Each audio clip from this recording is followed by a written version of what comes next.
Recording in progress. Lagers, Pilsners, India Pale Ales, Double IPAs, Doppelbocks, Belgian Goldens. That's right, it's all here on another round of Brewsday Tuesday. Here's Drez and Big Nate. I forgot that I do need leverage with this one, so I have to hold it down away from the microphone to use the old knife opener. Oh, no. See, I told you we should have gotten paper towels over the break. And of course we didn't. The mess started. That wasn't even the mess I was expecting. It is Brewsday Tuesday, brought to you by the Southern Restaurant and Six Pack Store, downtown Blacksburg. Big Nate just popped his Bell's Two-Hearted and it decided to go ahead and foam the F up. The only time I've ever really had that happen is when someone does the on top. Like, yeah, that's a bit surprising that it did that right off the bat. It's just been in the fridge. That's fascinating. We are continuing our physics experiments here on the Brewsday Tuesday show. As I alluded to, we're switching it up now, an IPA and an amber. I know that that's your go-to IPA, so I figured that would be your easiest one to really tell. But now I feel like it might be tainted. Well, I was going to say, you issued me a real challenge here because Bell's Two-Hearted baseline is a 5. So, like, I don't know. I'm going to have to, be real. Well, you just have to compare. Harsh. You just got to compare and contrast it. Yeah. I mean, you're still going to need to do you still probably want to do the little base pour. And I just poured New Belgium's Fat Tire, which obviously is an amber ale that most people are familiar with. It is coming in at 5.2%. So I'm going to go ahead and get this going. I don't know if you want to talk about whatever. That one's kind of interesting to me. I'm not New Belgium has some interesting beers, but I don't know that outside of the first time I had Fat Tire, I don't know that I've actually ever sought that one out. And I mean, it's a solid beer, but they've got some crazy things. Like if you go in, can't remember where I was at, but I found they've got these beers. I can't remember what the series was, but they're experimental and they make them. I think it was the Abbey series. They made them using old monk style, and they even made a sour. Absolutely wild. So props to New Belgium for doing some interesting stuff in spite of their size. So if you're watching on the Facebook or the YouTube, I did do the back the see, the head gets outrageous there doing it that way. But I supposedly, I guess that's the way they want you to do it. So I think that is going to be the plan for your IPA there, to see how it affects a beer of that caliber. So now I'm going to pour the rest. I still did leave a little bit. It didn't, I thankfully have yet to, I should knock on wood. Overflow a glass. Yeah.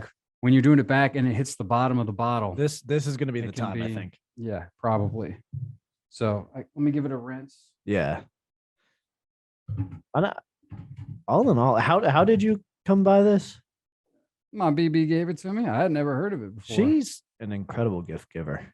Yeah, she did pretty good with this one for sure. And we did watch the Shark Tank. I think that, I don't know when it aired on Shark Tank.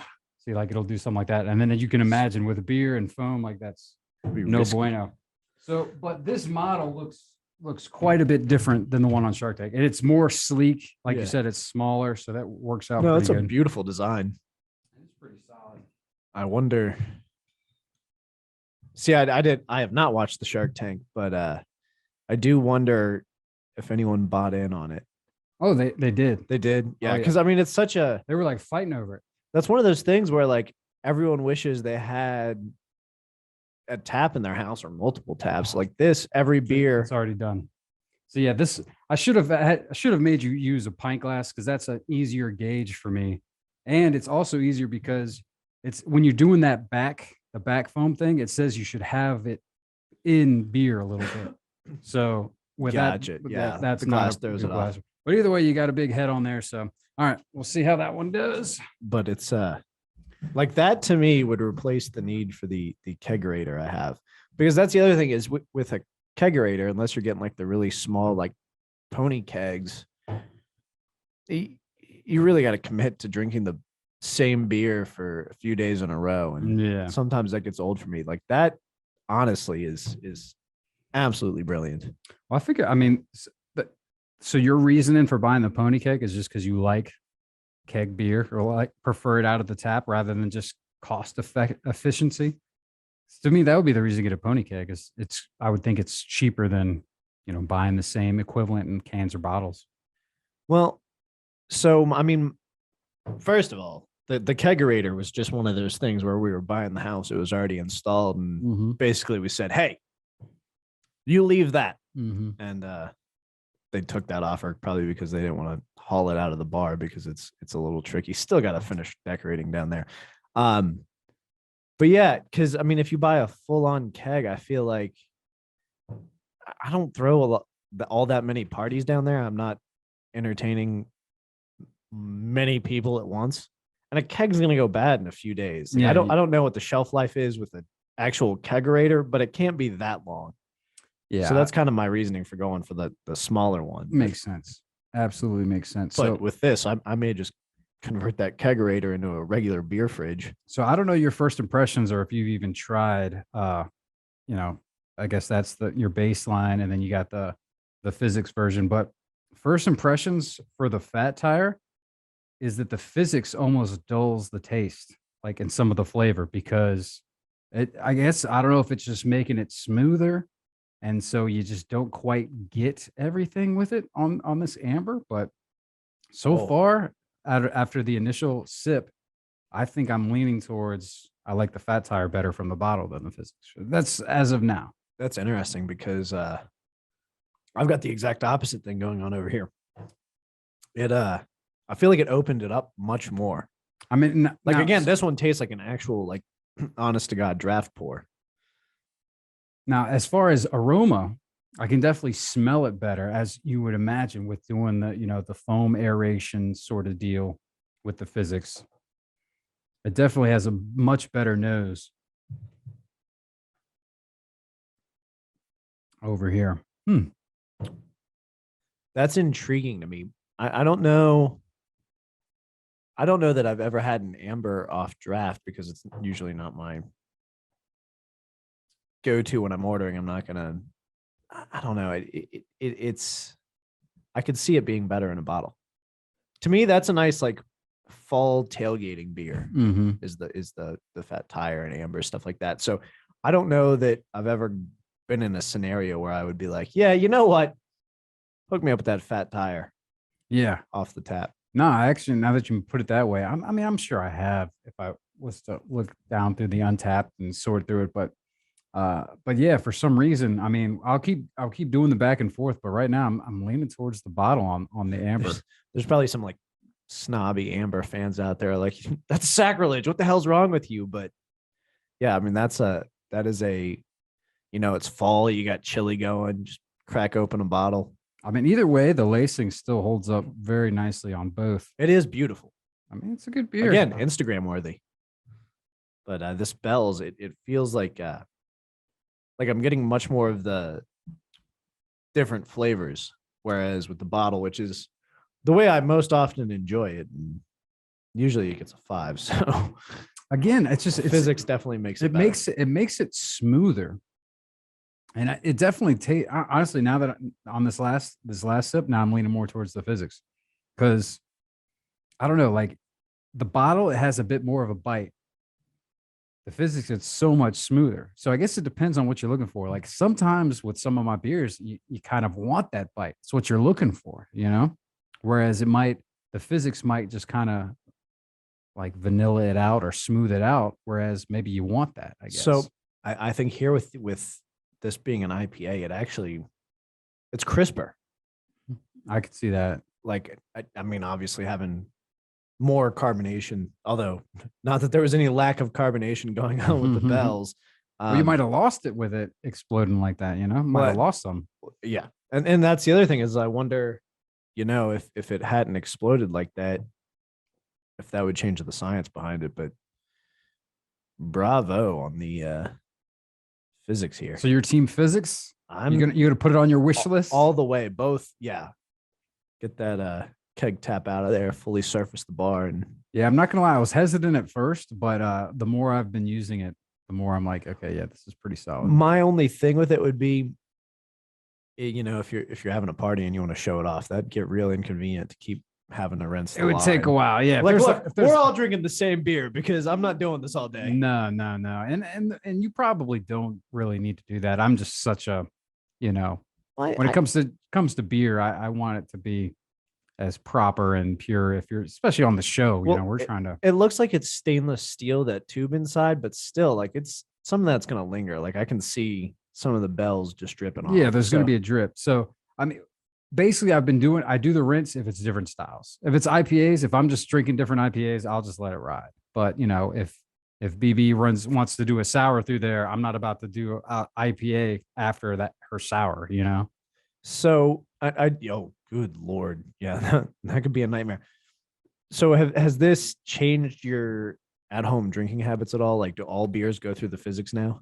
Well, I think what's mainly maybe changed a bit, and I think it's a variation of me just coming to realize that, maybe I should have more than just strictly IPAs in my fridge, but also having this on the counter, it makes me a bit more open to trying different styles because I feel like it can make styles that I usually didn't like. Meant to be, yeah. Like I had like what did I have over the weekend? Like a Bach, something like that through it. And I usually would never get one of those, but it was like either on special or something, or had a higher rating on Untapped and was cheaper. So I was like, okay, yeah, we'll give this a go. And it was good. And like I said, I do need to try more styles because I'm in my rut with my IPA, and don't get me wrong, I'm still got plenty of those. It's still the predominant beer in my fridge, but it's good to have a mix of stuff. And then, I want to issue you 2 challenges, and they're both non-alcoholic. Oh, I want you. Yeah, I know it sucks. It's terrible. I mean, you can add what alcohol. show are we on right now? I want you to run. I mean, actually, you could do like a White Claw through it and see what that does. But it would also be interesting. I mean, I wouldn't be opposed. I mean, it would be interesting. Do like a wine through it. Oh, like if you did like a nice like sweet dessert white wine. I thought you said non-alcoholic challenges. Both alcoholic challenges that I am all for. I back down on the on the That's non-alcoholic interesting. one. You're not a coffee drinker. I didn't even think. I mean, the seltzer. That seems strange at first, but I think there are seltzers on tap. I think I've been to places that have that. But the wine, I think that would be interesting. Get like a nice because then it would sweet be would it be kind of like a fizzy? Yeah. Would it make it almost like a champagne? Or something? I mean, I think you're like one step closer to a Bartles and James wine cooler. All right. Yeah, I think that might have to happen in the not so distant future. I am definitely interested in that theory and idea. And how about just some good old fashioned whiskey? Just go ahead and run that through that bad boy. I did consider issuing that one as well, but I feel like that could be just ruin a perfectly good whiskey. Yeah, I think you need to leave that be. There's something in my brain, and I mean, obviously I've never tried it, but a carbonated whiskey feels like it could be disastrous. Again, I don't think it's carbonating it. I guess it's just sort of it's doing reacting something with the natural carbonation. So it may, I mean, obviously we do know because the water just came out. Yeah, the water just fine. Like that. So it's not because there are those things that make your carbonated stream, like a carbonated water or whatever. You can actually do the gesture. It actually does it, but yeah, I don't know, but it's definitely something that's pretty fun, awesome to play with. And it said right on the box, as seen on Shark Tank, they're proud of that. Yeah, no doubt about it. So I don't know if you saw that episode, but the Fizzics, I guess the general consensus is if you're a beer drinker, it might be worth. Again, it was a gift. I don't know how much. Do you know who ended up getting it? What do you mean? Shark Tank? I can't remember. There was. It feels like a Mark Cuban product to me. It was definitely. It might have been. I can't remember. It was definitely because it was I don't know their names. There's like the older lady, whoever she is. She actually bowed out. It was the younger lady, and then the dude. I think they actually ended up doing like one of those joint ones where like they both did it. I can't quite recall, but I always loved, as much as I love the successful products, I think that's kind of cool when like someone has a really good idea, but nothing beats like an absolute failure where they're all like, yeah, we're not buying that. Yeah. You have no idea what you're doing. Not going to work, but we should probably untap these. Yeah, I guess we can go ahead and untap them. Again, Fat Tire Amber Ale is what I'm sipping on. You got the Bell's Two Hearted. It won me over. Actually, oh man. All right. Well, I still have one little sip of each. So this will be the last little go. Not bad. A little better. It is a little better. Somehow towards the it got me to go Team Fizzics. So they're very close though. I'd say straight out of the bottle 3.75 through the Fizzics 4. Okay, so for the purposes of this exercise, Slightly better. I'm in a tricky spot. I'm gonna have to go ahead and not give Bell's Two Hearted out of the bottle of 5. So I will give it a 4.5. And out of the Fizzics, I mean, it does bump it up that half a point. It is phenomenal. It really kind of opens it up, makes it crisper, and I mean, it once again feels like I just got it off the draft. All right. So there you go. Across the board, the Fizzics is an improvement. So if you are a big beer drinker, you might want to look into it. Fizzics. It gets the Brewsday Tuesday stamp of approval. And there you go. We'll take as seen on Shark Tank and Brewsday Tuesday. on Brewsday Tuesday. Yes, of course. We'll take a quick break. We'll go back with the tunes right here on 105.3 The Bear. Stick around.